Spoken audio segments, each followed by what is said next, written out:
Welcome back to सवेरे पाकिस्तान और एक नजर डालेंगे टॉप स्टोरीज पर। हुकूमत ने अपोजिशन के बजाय अवाम को रुलाना शुरू कर दिया। कभी अवाम पर पेट्रोल बम से हमला तो कभी महंगी बिजली के झटके। 16 फरवरी से पेट्रोलियम मसनूआत की कीमतों में फिर इजाफे का इम्कान। हुकूमत ने गुज़श्ता चंद रोज में बिजली की कीमत में 3 बार इजाफा किया। बिजली का यूनिट 14 रुपए 38 पैसे से बढ़कर 16 रुपए 33 पैसे का हो गया।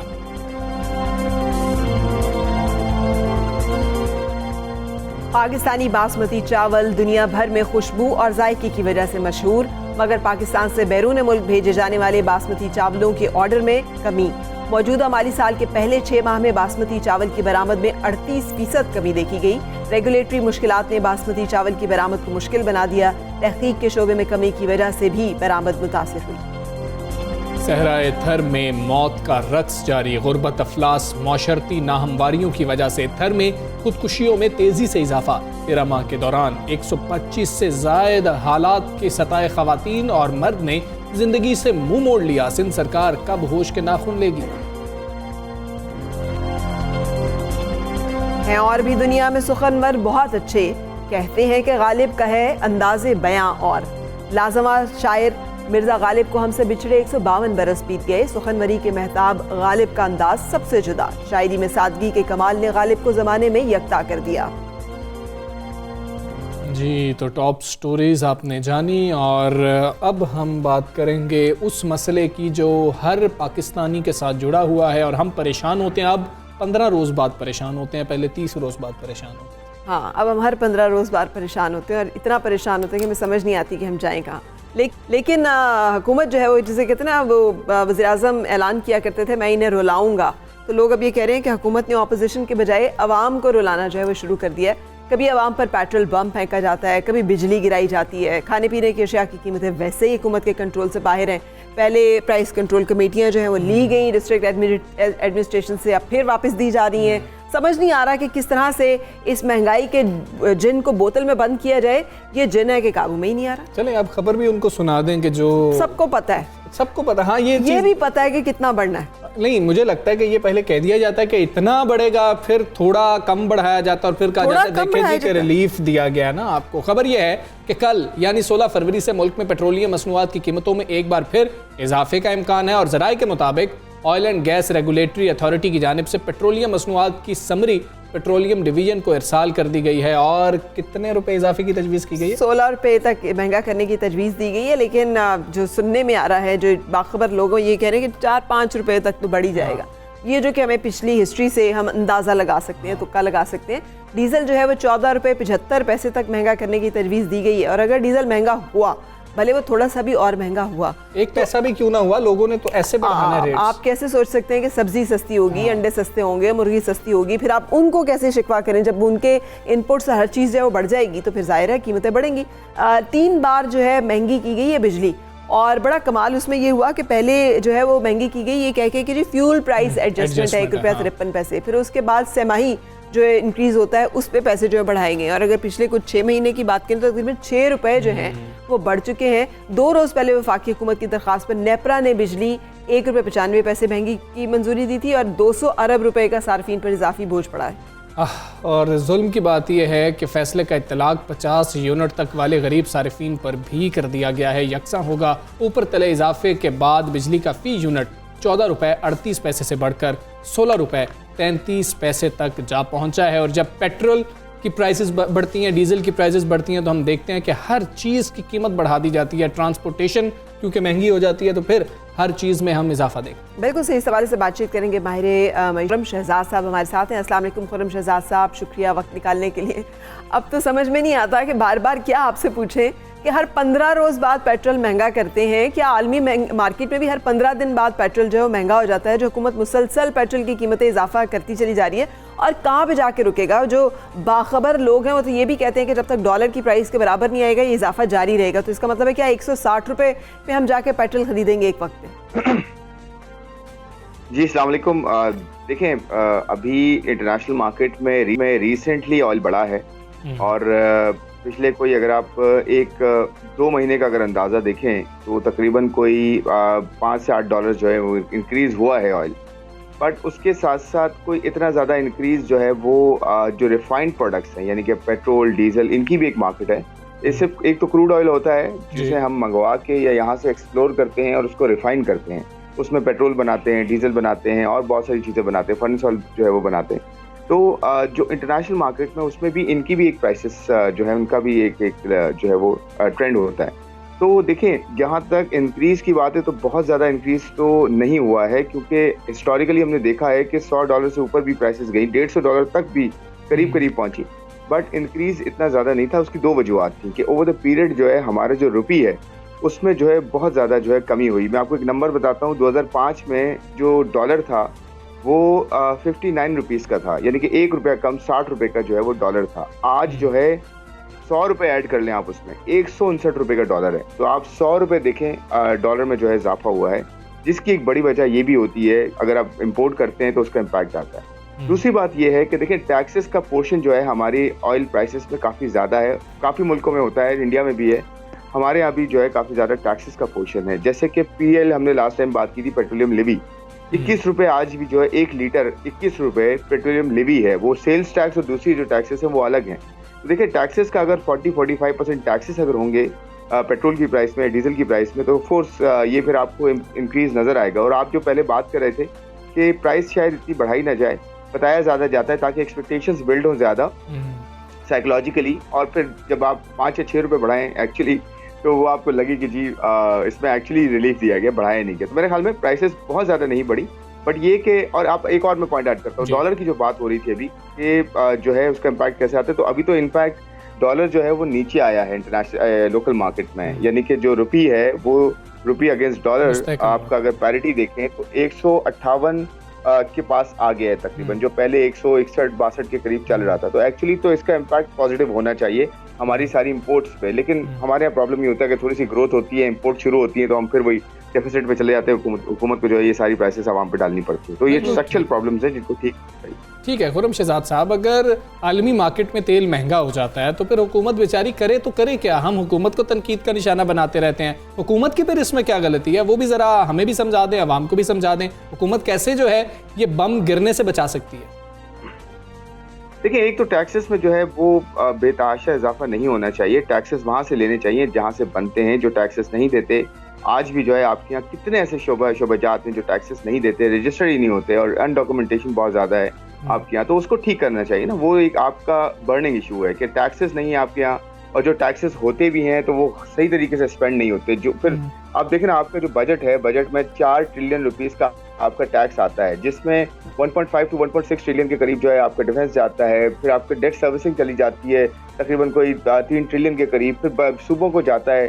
तो और डिफेंस और डेट जो है ये दोनों तो पूरे फेडरल के लिए, पूरे मुल्क के लिए ना, और प्रोविंसेस इसका जो है वो ये कहने के इम्पैक्ट नहीं लेते इस पे। तो ये थोड़ी सी डिसबैलेंसिंग चीज़ है। 18 अमेंडमेंट के बाद प्रोविंसेस को भी इस चीज़ को देखना चाहिए कि कैसे इसका बर्डन लें और कैसे मिल के काम करें। तो मेरे ख्याल में टैक्सेस का कम होना, बल्कि टैक्सेस का होना, इनफैक्ट उसका सही तरह से स्पेंड ना होना, और फिर उसके स्पेंड ना करने की वजह से फिर डेट लेना और डेट पे डेट चढ़ते जाना, इसकी वजह से ये सारे प्रॉब्लम्स होते हैं। फिर आप IMF के पास जाते हैं, वो कहते हैं कि पेट्रोल की प्राइसेस बढ़ाएं, बिजली की प्राइसेस बढ़ाएं, टैक्सेस बढ़ाएं, अपनी रुपये को डिवैल्यू करें, तो सारा इम्पैक्ट स्ट्रक्चरल इश्यूज जो है आना शुरू हो जाते हैं। तो स्ट्रक्चरल प्रॉब्लम है हमारे यहाँ। ये पेट्रोल की प्राइसेस आपको बढ़ती नजर आएंगी, जब बढ़ेंगी नीचे होंगी तो वो नीचे शायद ना की जाए, और यही हाल आपकी मार्केट्स में भी है कि सही तरीके से चेक्स एंड बैलेंसेस नहीं है, तो जिसका जितना मर्जी करता है प्राइस बढ़ाता है, वो कम नहीं करता, बल्कि कम तो होती ही नहीं है, प्राइस कम से कम बहुत कम होती है, इनफैक्ट बढ़ती ज़्यादा से। तो प्राइस टैक्स को रखना, कंट्रोल रखना, प्लस अपने फाइनेंसेस को सही करना, स्ट्रक्चर प्रॉब्लम्स को हैंडल करना, short term, medium term, long term strategies बनाना, ये सारा काम नहीं होगा, आपको ये जो है बर्डन आता रहेगा और महंगाई में इजाफा होगा, और महंगाई में इजाफे का मतलब है गुर्बत, और गुर्बत आपकी जो है बढ़ती रहेगी। नहीं तो ये भी बता दीजिएगा खान साहब कि ये हल करना किसकी जिम्मेदारी है? स्ट्रक्चरल प्रॉब्लम्स जो है ये कब तक हम ये रोना रोते रहेंगे? पहले तुम्हें बताया गया पिछले हुकूमतें चोर थीं, और चूंकि वो चोर थी इसलिए स्ट्रक्चरल प्रॉब्लम्स जो है वो उन्होंने क्रिएट किए, और वो जो है अब तो चोर नहीं है। तो अब ये कब तक हम स्ट्रक्चरल प्रॉब्लम्स जो है वो लेके चलेंगे? लाइन लॉसेस हम कवर नहीं करते, महंगाई और बिजली में हम मुसलसल इजाफा कर रहे हैं। मुझे बताइए, एक शख्स जिस बेचारे ने अपनी फ्यूल की कीमत रखी हुई है कि मैंने महीने का जो स्पेंडिंग है मेरी वो होगी 1000 रुपया, वो कहाँ से 2000 ले जाए जबकि उसकी जो आमदन है वो नहीं बढ़ रही? तो इन तमाम मसाइल का हल भी तो हुकूमत को निकालना पड़ेगा ना। बिल्कुल सही बात है। देखिए, ये डबल एज सॉर्ड है कि एक तरफ आपकी नौकरी अगर इतनी नहीं है, पेंडेमिक का भी इम्पैक्ट अभी भी है, और दूसरी तरफ आपके यहाँ महंगाई में इजाफा और फूड में इजाफा होता आया है। अब जाके थोड़ा सा नॉर्मलाइज हुई है चीज़ें, सब्जी वगैरह की कीमतें बेहतर हुई हैं, बट ओवरऑल जो है ये डबल एज सॉर्ड है कि एक तरफ से नौकरी उस तरह से नहीं हो रही या अर्निंग्स उस तरह से नहीं बढ़ रही, इनफैक्ट नीचे आ रही हैं, और दूसरे एंड पे आपके यहाँ फूड इन्फ्लेशन में इजाफा है। तो ये महंगाई का जो है वो ये दो धारी तलवार है। दूसरी बात आपने जो कही, देखिए इसमें दो चीज़ें, एक तो ये कि होना क्या चाहिए और एक ये क्या होगा। एक्सपेक्टेशंस अपनी हमें सही रखनी चाहिए। जो इस वक्त जो है वो सेटअप चल रहा है वो फायर फाइटिंग में लगा हुआ है, अपनी नैरेटिव को जो है सीधा करने में लगा हुआ है, और जो है ना वो अपोजिशन के साथ बहुत ज़्यादा इंटेंगल्ड है, बहुत ज़्यादा एंगेज्ड है। तो इसको परफॉर्मेंस डिलीवरी की तरफ आना चाहिए, नंबर 1। इसी का काम है करना, इसी का काम है चेंजेस लाना, इसी का काम है लॉन्ग टर्म पॉलिसीज बनाना, इसी सेटअप का काम है। ये हर हुकूमत का जो है वो फर्ज बनता है कि वो अगर एक सोशल कॉन्ट्रैक्ट में आती है आवाम के साथ, तो उसको वो चीज़ दे जो वो आवाम चाहते हैं, और या आवाम को क्या मिलना चाहिए। दूसरी बात ये क्या होगा एक्चुअली रियलिस्टिकली होगा क्या कि 5 साल आपके वैसे ही जाएंगे। आप इसको ना एक्सपेक्ट करें कि जी ये इसमें सब कुछ ठीक हो जाएगा, इसमें फायर फाइटिंग होगी। एक्सपेक्टेशंस पहले बिल्ड की गई थी, वो गलत की गई थी, पॉलिटिकल स्टेटमेंट ज्यादा थे, लेकिन ऑफ कोर्स परफॉर्मेंस आप एक्सपेक्ट ना करें कि 5 साल में कुछ होगा। ये अगले 5 साल भी शायद आपके जाए, क्योंकि प्रॉब्लम बहुत गंभीर है। ऐसा नहीं है कि आपके 2-2.5 साल में सब होगा, लेकिन डायरेक्शन होनी चाहिए नेचुरली। आपके यहाँ पॉलिसीज उस मयार की बननी चाहिए, होनी चाहिए, ताकि आपको ये पता चल जाए एटलीस्ट कि डायरेक्शन हमारी सीधी हो चुकी है, और आने वाले जो 5 साल 8 साल 10 साल हैं उसमें एटलीस्ट हम ये प्रॉब्लम नहीं देखेंगे जो हम पिछले 15-20 सालों में देखते हैं। तो बहरहाल में ये दो चीज़ें हमें सामने रखनी चाहिए, तो फिर कहीं जाके जो है वो बेहतर। बिल्कुल ठीक है खुर्रम शहजाद साहब, बहुत शुक्रिया आपका। सुबह सवेरे पाकिस्तान से आप कर रहे थे, एक्सपेक्टेशंस बहुत ज़्यादा जो थी लोगों की वो बंदवा दी गई थी, और वो फिर सियासी नारे साबित हुए हैं, और अब ये सूरत हाल है और हालात इतने गंभीर हैं कि अगले 5 साल भी शायद हमें इसी तरह से रहना पड़े। हाँ, लेकिन अब तो हमें बता दिया गया है कि सुकून सिर्फ कब्र में है, सो उसको हमें वहीं पे ढूंढना और तलाश करना। ये जो इशू अगला, इसके बारे में बात करेंगे। अगले इशू पे जाने से पहले वो आपने कहा ना पेट्रोल महंगा हो जाता है, एक बंदे की तनख्वाह नहीं बढ़ी होती, तो वो इसी तरह से किसी सपोर्टर से पूछा गया कि जी कि आपको फ़र्क नहीं पड़ता इतना पेट्रोल महंगा हो गया? कहता नहीं, हम पहले भी 50 का डलवाते थे, अब भी 50 का डलवाते हैं, तो उससे फ़र्क नहीं पड़ता वो कितना। अच्छा, लेकिन वो देखे ना बेचारे वो जो थे सरकारी मुलाजिमीन, उनके ऊपर एक्सपायर्ड टीयर गैस जो है वो फेंकी गई। इसलिए वो भी तो यही मांग रहे थे, जब इतनी चीज़ें बढ़ रही हैं तो हमारी भी कोई चीज़ें मामलात जो है बेहतर कर दिए जाएँ। नेक्स्ट इशू पे जाने दीजिए। पाकिस्तान बासमती चावल जो है दुनिया भर में खुशबू और जायके की वजह से शोहरत रखते हैं। हम सब जानते हैं कि ये कितने जायकेदार हमारे चावल होते हैं। इनका जितना ये लंबे हो जाते हैं, जिस तरह की इनकी खुशबू है, वो पूरी दुनिया में हमें बहुत कम देखने सुनने को मिलती है। लेकिन अफसोसनाक बात अब ये है हमजा कि बैरून मुल्क भेजे जाने वाले बासमती चावलों के ऑर्डर में गुज़िश्ता कुछ अरसे के दौरान जो है कमी वाक़ई हुई है। हाँ जी, और पाकिस्तान ने मौजूदा माली साल के पहले 6 माह में मजमूई तौर पर गुज़श्ता साल के इन्हीं 6 माह के मुकाबले में 10% कम चावल बरामद किया। और सरकारी आदादोशुमार की हम बात करेंगे, और उनके मुताबिक माली साल के पहले 6 माह में पाकिस्तान से बासमती चावल की बरामद में 38% तक कमी वाक़ई हो गई। और ये जो बरामद है, इससे ज़्यादा, इसकी ज़्यादा कीमत के साथ साथ इस पर तहकीक के शोबे में जो कमी है उसकी वजह से भी ये बड़ी मुतासिर हो रही है। हमारी बरामद चावल के एक्सपोर्ट से जुड़े अफराद जो है उनका ही कहना है कि बासमती चावल की बरामद के शोबे में भारत आगे निकल गया। उसकी वजह कि इनकी आलमी मंडियों में कीमत भी कम है, नई इकसाम और पुरानी इकसाम के बयार को बरकरार रखने के लिए तहकीक भी उन्होंने की हुई है, और पाकिस्तान से चावल की बरामद में हायल रेगुलेटरी मुश्किलात ने भी बासमती चावल की बरामद को मुश्किल बना दिया। और ये कभी एक ऐसे वक्त में वाक़ई हुई है जब पाकिस्तान और इंडिया यूरोपीय यूनियन में बासमती चावल के जोग्राफियाई इंडिकेशंस के जो हकूक है उस पर एक दूसरे के आमने सामने, और जहाँ तक मेरी इत्तला है पाकिस्तान को मिल गया, GIT टैग जो है वो मिल गया है। लेकिन पाकिस्तान सालाना 70 लाख टन से ज़्यादा का चावल पैदा करता है, जिसमें 40 लाख जो टन है वो बरामद कर दिया जाता है, और जबकि बाकी जो मांदा रह जाता है वो मुल्क में ही इस्तेमाल किया जाता है। लेकिन अफसोस की बात यह है कि दोनों जगह पर एक तो आपकी एक्सपोर्ट्स कम हुई हैं, लेकिन कीमतें पाकिस्तान के अंदर भी कम नहीं हुई हैं। तो ये एक हैरत की बात है। इसी पर बात कर लेंगे। हमारे साथ मौजूद हैं राइस एक्सपोर्टर शमसुल इस्लाम साहब। शमसुल इस्लाम साहब, अस्सलाम वालेकुम, गुड मॉर्निंग। पाकिस्तान की भारत के मुकाबले में बासमती चावल की बरामद क्यों कम हुई है? बुनियादी वजूहात आप क्या समझते हैं? क्या सिर्फ कोरोना की वजह से ऐसा हो गया? नहीं, बिल्कुल ऐसा नहीं हुआ। कोरोना ने इससे ऊपर कोई असर नहीं डाला, बल्कि कोरोना के बाद से तो डिमांड बढ़ी थी हमारी। पाकिस्तान में आपको पता है कि बेसिकली 4 कैश क्रॉप्स हैं, जिनमें वीट है, कॉटन है, शुगर केन और राइस।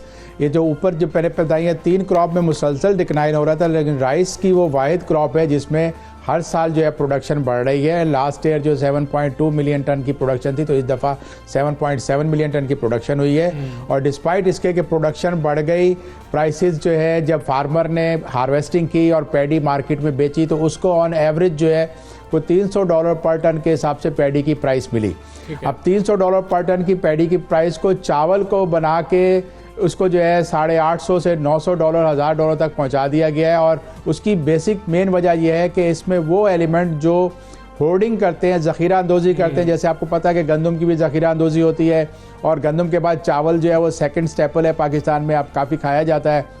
तो उन होर्डर्स ने उसकी होर्डिंग की और सीज़न स्टार्ट होते ही होर्डिंग शुरू हो गई और उससे प्राइसेस जो है कई गुना बढ़ गई। डिस्पाइट इसके कि इंटरनेशनल मार्केट में जो हमारा कंपटीटर है, सोलो कंपटीटर, वहाँ पर प्राइसेस कम हो रही थी, लेकिन पाकिस्तान में क्योंकि आपको पता है कि क्रॉप साइज़ बहुत बड़ा नहीं है तो उस वजह से होर्डर ने होर्डिंग की और आज जो है पाकिस्तान की प्राइसेस जो है इंटरनेशनल मार्केट में अपने कंपटीटर के मुकाबले में, इंडिया के मुकाबले में बहुत ज़्यादा बढ़ गई हैं, जिसकी वजह से ऑर्डर्स नहीं मिल रहे। क्योंकि आपको पता है वर्ल्ड वाइड जो है कोविड ने लोगों की इनकम पे असर डाला और वो अब सस्ता चावल ढूंढते हैं, तो सस्ता चावल देखने के लिए उनको अल्टरनेटिव इंडिया से मिल जाता है, तो वो फिर वहाँ पर अपने ऑर्डर पास ऑन कर रहे हैं। वहाँ उनकी एक्सपोर्ट बढ़ गई और पाकिस्तान की एक्सपोर्ट कम हुई।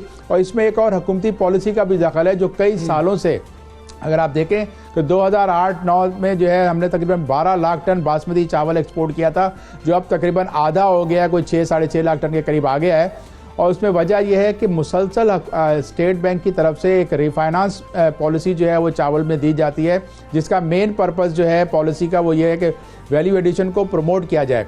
लेकिन बासमती में चावल में आपको पता है कि वैल्यू एडिशन सिर्फ धान से चावल बनाया और उसको प्रोसेस कर दिया तो इतनी वैल्यू एडिशन नहीं होती। लेकिन वो 3% पे मिलने वाला जो लोन है उसको बहुत से लोग मिसयूज़ करते हैं और उसकी वजह से प्राइसेस बहुत ज़्यादा इन्फ्लेट हो गई। कुछ साल पहले बासमती जो है वो 50 रुपये किलो मिलता था, आज अगर आप मार्केट में लेने जाएं तो आपको 150, पौने 200 रुपये किलो चावल मिलेगा। तो ये डबल एज आपके साथ सोर्ड ने काम किया है इस रिफाइनेंसिंग ने, कि ना सिर्फ एक तरफ तो लोकल मार्केट में चावल की कीमत बढ़ाई है बल्कि आपको इंटरनेशनल मार्केट से भी आउट कर दिया है। ठीक है शमसुल इस्लाम साहब, हमें ये भी मालूम है कि इंडिया जो है वो ये GIT टैग हासिल करने के लिए कितना उन्होंने सरधड़ की बाजी लगाई हुई थी। वजह ये है कि हमारे यहाँ से पिंक सॉल्ट वो उठाते हैं, अपना टैग लगाते हैं और पूरी दुनिया में अपने नाम से बेचते हैं। यही वो हमारे बासमती चावल के साथ भी करते हैं कि यहाँ से भी लेते हैं और अपने टैग और अपने नाम के साथ जो है वो दुनिया में सेल करते हैं। एक तो इस मामले के बारे में बताइएगा, और दूसरा मैंने खुद भी बाहर जाके ख़रीदा है, तो जो एक आपको होता है ना standards and rules and regulations, उसके तहत ना हमारी पैकेजिंग उस क्वालिटी की है, ना हमारी क्वालिटी एश्योरेंस उस तरह की है, ना हमारे यहाँ राइस पॉलिश का वो कॉन्सेप्ट है, हमारे यहाँ ना वेराइटीज़ हम उस तरह से उनको मार्केट करने की जो है स्ट्रेटजी हमारे पास मौजूद है। तो ये लैकिंग्स भी तो हमारे यहाँ पर है कि गवर्नमेंट एंड पे है या फिर राइस एक्सपोर्टर्स के एंड पर है। देखिए जी, नो डाउट मार्केटिंग हमारा मेन इशू रहा है और राइस एक्सपोर्टर एसोसिएशन ने इसके ऊपर काम सीरियसली नहीं किया, क्योंकि वहाँ पर जो एसोसिएशन में डोमिनेट लोग करते हैं वो बासमती में इतना काम नहीं करते, ज़्यादा नॉन बासमती में वो काम करते हैं। तो एक मार्केटिंग कैंपेन जो एसोसिएशन लेवल पे होनी चाहिए थी कि हमारा बासमती चावल दुनिया का बेहतरीन क्वालिटी का चावल है, उसके अंदर खुशबू है, वो ट्रेडिशनल वैरायटी है। जबकि इंडिया का मैं आपको बताता जाऊँ कि जो चावल वो मार्केट कर रहे हैं एज ए बासमती पूसा 1121, वो बासमती असल में नहीं है, उसके अंदर ना खुशबू है ना जायका है, सिर्फ वो लुक्स लाइक लॉन्ग ग्रेन और आपको बासमती चावल नज़र आता है, लेकिन वो बासमती असल में नहीं है। और ये अवेयरनेस हमारी रीप ने क्रिएट करनी थी थ्रू मीडिया कैंपेन। आजकल आपको पता है सोशल मीडिया का ज़माना है, तो छोटे छोटे क्लिप्स बना के रीप को इसकी मार्केटिंग करनी चाहिए थी, लेकिन उन्होंने नहीं की।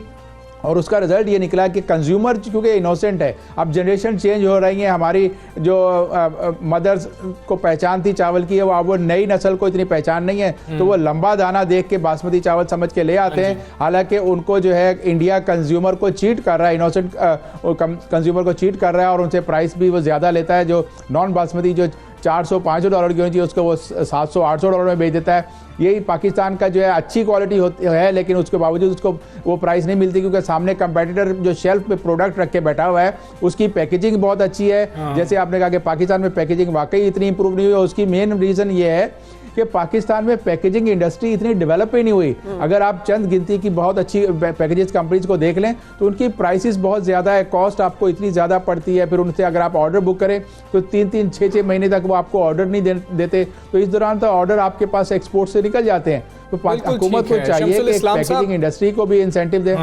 ठीक है शमसुल इस्लाम साहब, ये हमें बताइए कि भारत में हम देखते हैं कि बहुत ज़्यादा तहकीक हो रही है, नई इकसाम सामने आ रही हैं, पाकिस्तान में क्या तहकीक हो ही नहीं रही है या बहुत स्लो प्रोसेस है तहकीक का, और ये किसकी जिम्मेदारी है तहकीक करवाना? क्या सिर्फ गवर्नमेंट की जिम्मेदारी? देखिए, गवर्नमेंट इस पे के तमाम अदारे हैं रिसर्च के, उसके अंदर सबसे ज़्यादा जो बासमती के ऊपर काम करता है वो काला शाह काकू का राइस रिसर्च इंस्टीट्यूट है, और उसने कई दिहाइयों से अपना काम ही छोड़ दिया है। आप रिसर्च तो दूर की बात है, उन्होंने तो वो नई वैरायटी जो है काफ़ी अरसे से कोई नई वैरायटी मार्केट में नहीं इंट्रोड्यूस कराई, और यही मेन वजह हुई कि पाकिस्तान आहिस्ता आहिस्ता जो है अपने इंटरनेशनल मार्केट से निकलता जा रहा है, और बासमती का साइज़ जो एक्सपोर्ट का है वो हमारा कम हो रहा है। रिसर्च पे जो आपको फंड्स मिलते हैं काला शाह काकू को, उसने वो सिर्फ अपनी तनख्वाहों पे, अपने पर्क्स पे खर्च किए और रिसर्च नहीं की। तो हुकूमत को चाहिए या तो इस रिसर्च को प्राइवेट सेक्टर को दे दे, क्योंकि इसके मुकाबले में काला शाह काकू के मुकाबले में निपजी अगर कुछ काम कर रहा है तो गवर्नमेंट का दूसरा अदारा है, तो उसके आगे भी रोड़े अटकाने में काला शाह काकू का काम होता है। क्योंकि निपजी ने रिसेंटली एक वैरायटी कुछ सालों पहले डेवलप की है, उसको रिलीज होने में, उसको रिजेक्ट कराने में काला शाह काकू का बहुत काम था। वो वैरायटी हमारी ओपन पॉलिनेटेड वैरायटी है, जिससे आपकी ग्रोअर को 80 मन के हिसाब से यील्ड मिलेगी। तो ग्रोअर जो इस वक्त तेज़ी से हाइब्रिड राइस की तरफ, नॉन बासमती राइस की तरफ जा रहा है, स्पेशली पंजाब में वो बेल्ट जहाँ पे बासमती होती थी वहाँ पे अब नॉन बासमती भी लगने लग रहा है, क्योंकि ग्रोअर चाहता है कि उसको ज़्यादा फसल मिले। तो हुकूमत को चाहिए कि नई वैरायटीज़ दें। ठीक है शमसुल इस्लाम साहब, इसके साथ ना पूरी दुनिया में एक बहुत जिसे कहना चाहिए लहर है और एक अवेयरनेस है, और वो है कि हाइब्रिड जो फूड है उसका इस्तेमाल कम से कम किया जाए। तो अगर इसको हम अपने एडवांटेज में भी तो यूज़ कर सकते हैं। हम ये क्लेम कर सकते हैं कि हमारा ओरिजिनल और ऑर्गेनिक फूड है, इसमें जीन्स जो है वो म्यूटेशंस नहीं की गई। हम क्यों अपने जो पॉजिटिव पॉइंट्स है उसको दुनिया को सेल करने में नाकाम रहते हैं? हाइब्रिड फूड तो आजकल वैसे ही वो डिस्कार्ड करते जा रहे हैं। बहुत जल्द ये जितनी नई वेराइटीज़ हैं इसके ऊपर जिस तरह से तहकीक आ रही है कि बीमारियों का सबब बन रही है, ये तो ख़त्म हो जाएंगी। बिल्कुल, देखिए जी, आपके पास यही तो कह रहा हूँ कि जो आपकी स्ट्रेंथ थी ट्रेडिशनल बासमती ग्रो करने की, जो रियल बासमती आपका है, आपने उसको मार्केट नहीं किया, और आपने उसके साथ ही अपने वेस्टेड इंटरेस्ट को इन्वॉल्व करके कमर्शियली इंपोर्ट शुरू कर दी है हाइब्रिड सीड की। इस वक्त जो पाकिस्तान की जो प्रोडक्शन साइज़ बड़ा है उसमें ज़्यादा हिस्सा जो है वो नॉन बासमती का है, और उसकी ज़्यादातर सीड जो है वो कमर्शियली इंपोर्ट हो रहे हैं, जिसकी वजह से बाज़ औक़ात ऐसा भी होता है कि ग्रोअर्स तक को नुकसान होता है कि जो जर्मिनेशन उसकी 90% तक होनी चाहिए वो 60% 70% मिलती है, तो फिर उसकी यील्ड कम होती है। और इसके साथ ही हमारा जो ये है कि आपको जो है ना, इसके अंदर रीप के अंदर कुछ ऐसे वेस्टेड इंटरेस्ट के लोग आ गए हैं जिनका सीड का बिजनेस है, हाइब्रिड राइस को प्रमोट कर रहे हैं वो, और उन एरियाज़ में जहाँ बासमती होते हैं वहाँ तक वो अपना फैलाते जा रहे हैं। तो ये हमारे लिए बहुत एक मुस्तकबिल के लिए बासमती के ख़तरनाक चीज़ है कि वो एरिया जहाँ बेस्ट बासमती होती है वहाँ अगर नॉन बासमती हो, जैसे मिसाल के तौर पे कॉटन के एरिया में गन्ना लग गया, तो ये चीज़ें ना अब आपको हुकूमत को जोनिंग करनी पड़ेगी। क्रॉप जोनिंग करने से जो एरिया जिस चीज़ के लिए बेहतर है वहाँ। आपका शमशान साहब सुबह सवेरे पाकिस्तान से बात कर रहे थे और बासमती चावल की हम बात कर रहे थे। अब वाकई पता ही नहीं चलता कि ये बासमती है कि नहीं। ये बहुत खतरनाक बात है जो ये कर रहे हैं कि हमारे यहाँ आप तो खुद चूंकि जमींदार फैमिली से हैं, मैंने भी अपनी फैमिली में देखा हुआ है कि कपास कैसे ख़राब हुई, हमारे कपास का रेशा कैसे ख़राब हुआ, कैसे अमेरिकन सुंडी जो है वो आई, किस तरह से उसके ऊपर फिर जो है स्प्रेस करने पड़े ज़्यादा, किस तरह से कॉस्ट बढ़ी, हमारा जो ओरिजिनल बीज था वो कैसे ख़त्म हुआ, और जो आया वो कितना नाकाम साबित हुआ, और किस तरह से हम कपास में बिल्कुल नीचे की तरफ चले गए। तो अगर हम अपनी तमाम फसलों का उस तरह से ख्याल नहीं करेंगे, एहतियात नहीं करेंगे, जैसे पूरी दुनिया अपनी फूड सिक्योरिटी के बारे में कॉन्शियस है, तो गॉड फॉरबिड आगे आने वाले हालात जो है कुछ ऐसे बात चावलों की बात भी ऐसी कर रहे होंगे जैसे हम कपास की बात कर रहे हैं, तो हमें इसका बहुत ज्यादा जो है ख्याल करना होगा। खैर, एक ब्रेक लेते हैं और उम्मीद करते हैं कि मामलात कुछ बेहतर होंगे। Stay with us.